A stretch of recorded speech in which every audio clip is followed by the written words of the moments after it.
Добър ден отново, дами и господа. Както в самото начало на предаването ви анонсирах, тази седмица е седмицата на горите. По този повод днес сме поканили тук при нас Андриана Андреева, която е от Българска фондация Биоразнообразие. Ще стане ли природен парк Странджа съвременен биосферен парк? Това ще бъде и основната ни тема днес в предаването. Добро утро! Добро утро! Изключително ми е приятно, че ние може би сме първата телевизия, в която гостувате след новината, като имам предвид, че преди няколко дни се върнахте от София и може би ще има много неща да ни разкажете. Така е, благодаря ви за поканата. Дори снощи пуснахме през съобщението, което днес вашите колеги вероятно вече са получили. Приключи една много успешна наша мисия, организирана от нашата фондация Биоразнообразие с участието на чуждестранни експерти на ЮНЕСКО.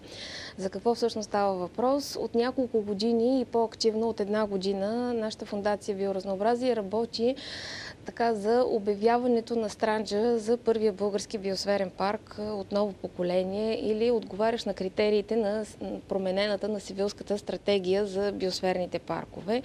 Може би няколко думи да обясна какво всъщност представляваха досега и какво наложи тези промени за биосферните паркове като цяло за света.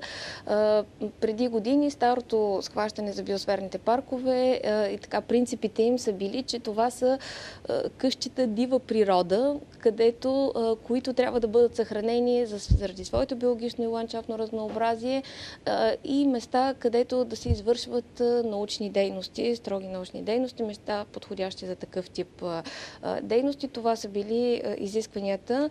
България е откликнала на тези изисквания и фигурира с доста сериозен брой от биосферни паркове и до днес в листата на ЮНЕСКО. Биосферни резервати, извинявайте. Това са 16 биосферни резервата, един от които за наша радост е и резерват Узун Буджак. По своето законодателство национално тези защитени територии са строги природни резервати, каквито са и нашите. Но през 1992 година, така с съвременните тенденции за хармония между човека и природата, за хармоничното съжителство на човека и природата, най-вече за устойчивото ползване на природните ресурси, се наложи новото схващане за тези биосферни резервати. Някъде ги наричат и паркове, така по-модерно, защото се промени точно именно това разбиране, какво те представляват. И това, съгласно Севилската стратегия, са едни места, където хората и природата живеят в хармония заедно, ползват едни от други благата си, без това да наврежда съответно на природата или да е в ущърб на хората, което и ние в никакъв случай не искаме. По инициатива и на Министерство на околната среда и на нашата фондация, след много обсъждания, няколко години буквално, се стигна до това пилотно предложение Странджа да е моделната територия за България, която да бъде обявена от ново поколение в листата на ЮНЕСКО, защото не ни се ще да изключим автоматично тези 16 биосферни резервата от листа на ЮНЕСКО и България да не остане с представител в тази категория на ЮНЕСКО, който е един огромен международен престиж. Знаете, че имаме все още много и ценна природа, защо тя да не бъде и международно призната, каквато наистина заслужава. Затова се така стигна и до тази инициатива. Всъщност това, което ще се направи, ще е едно надграждане или официално ще е разширяване на съществуващия резерват Узун Буджак. По-лесно е така да се стъпи. Това ни препоръчаха и нашите гости, експертите от ЮНЕСКО. Наши гости бяха наш бивш колега и добър приятел на България, човек, който многократно е посещавал България в качеството си на експерт на ЮНЕСКО и на Международния съюз на защита на природата на IUCN, господин Пиер Галан от Швейцария, както и една колежка от Словения, госпожа Ваня Дебевец, която също е в секретарията на ЮНЕСКО, също международен експерт. Отделно от това тя работи в Словения и в една защитена природна територия, регионален парк Скочански яме, Скочански пещери, който е една много интересна територия с няколко различни категоризации по различни международни законодателства. От една страна са регионален парк, от друга страна са биосферен резерват Карст от листата на ЮНЕСКО.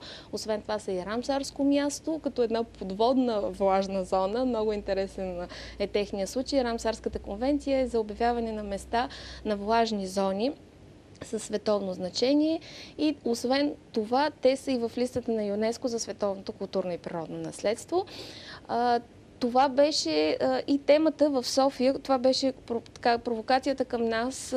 Какво ще се случи с Странджа? Един от въпросите, които много често ни задават по отношение на управление на тази територия. Да, може би и нашите зрители точно това се вълнуват в момента. В България тепърва ни предстои да се сблъскаме с този проблем. Много от едни и същи терени, много от едни и същи, така да го кажем, площи от нашата страна, вече заемат статут по различни категоризации. От една страна давам примера с Странджа, който ни вълнува. От една страна Странджа е природен парк по българското законодателство. В него има отделно други категории защитени територии. Има 5 резервата, строги резервата, има много защитени местности и природни забележителности.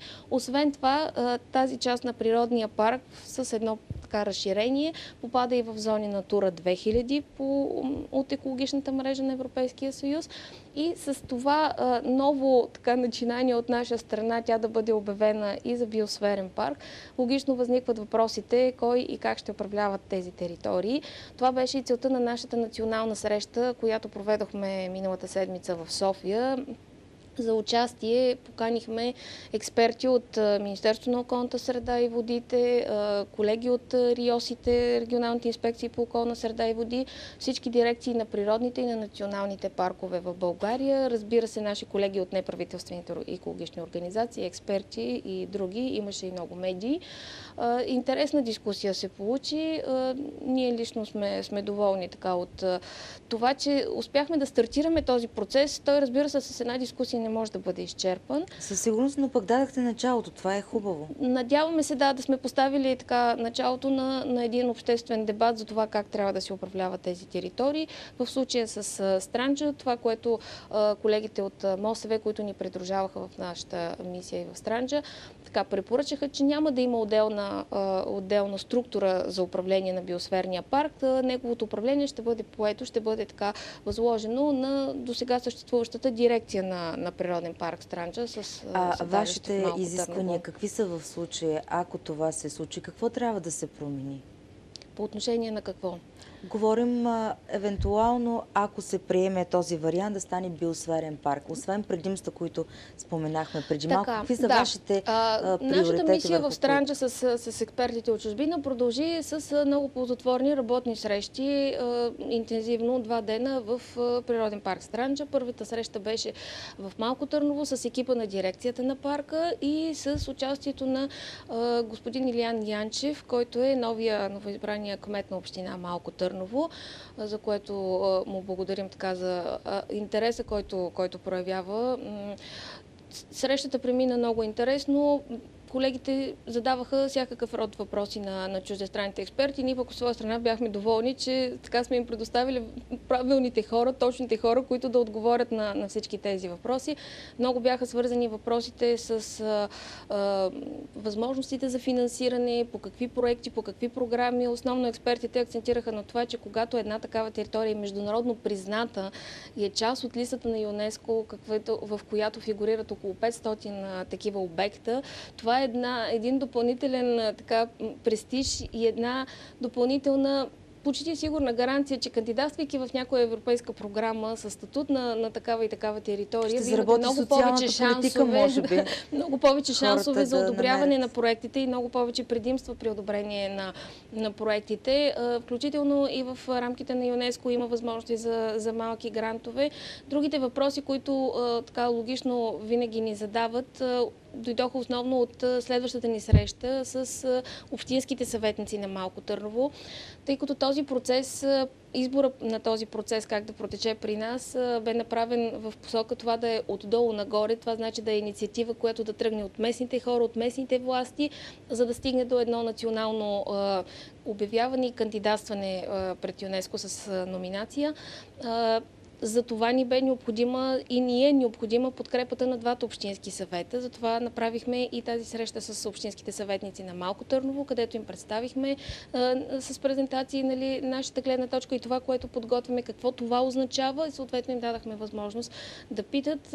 Те, разбира се, от твоя страна винаги въпросите са това води ли някакви ограничения, това с какво ще промени в отрицателна гледна точка, нали, живота на хората. Отговорите бяха положителни, че това не води със себе си никакви допълнителни ограничения, които не съществуват вече по една или друга форма в Даже може би ще е различните добрия закони. вариант, защото ще бъде така една предпочитана туристическа дестинация, Това е а не другото, само което, за летния сезон, което може би води. Това е една целогодишно. емблема, една марка ЮНЕСКО, запазена във времето, така в международното пространство. Тези биосферни паркове са едни много посещавани места. Тенденцията, например, мога да дам пример с Германия, която добре познаваме.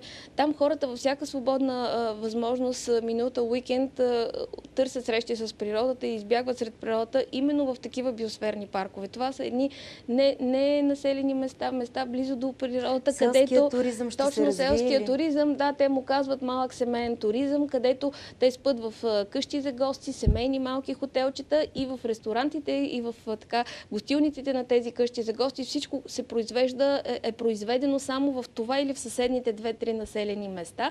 Като на менюто си е написано, че марулята е от семейство Бауман, а пък, нали, месото е от семейство Шумахер и така нататък. Нали, със всеки един такъв происход, което гарантира, това за тях е една гаранция за качество на чиста продукция. Дори и тя да не е сертифицирана по високите критерии на биологичното сертифициране, това е една гаранция, че тя е произведена в този биосферен парк. Това са едни места с чиста природа. Такова е Странджа, защо да не се възползваме от това? Да, и може би ще се съживи икономиката като цяло в този регион и надяваме се, няма никакви ограничения, ограничения, които да проистичат от новия статут на биосферен парк, пак подчертавам.